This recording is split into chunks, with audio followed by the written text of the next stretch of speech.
সালা আমি কি 55 ঘন্টা লাগে সালা যে বাচ্চা সালা ডাউনলোড করে বাজি দিয়ে যাচ্ছে। ও বাবা বন্ধুরা, রাজু আবার মার খাচ্ছে।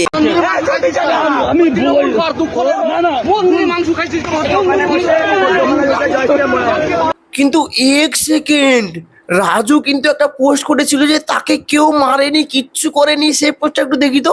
কোন আগে কিছু পোস্ট এসছে যে আমি নাকি বলেছি যে আমি বাড়ি ছাড়া এবং কিছু যে কোনো দল থেকে আমাকে কিছু করা হচ্ছে, কিন্তু সম্পূর্ণ মিথ্যা। দুদিনের মধ্যে দোকানও খুলছি, তো আমার প্রতি কোনো অবচাল করা হয়নি, আমাকে কেউ মারধরও করা হয়নি, সম্পূর্ণ মিথ্যা। আচ্ছা রাজুদা, তাহলে এটা কি তুমি সুরক্ষিত আছো, তোমাকে কেউ মারেনি, এইসব কথা বলছো? তাহলে এটা কি, এটা কি তোমার এআই ভিডিও? আমি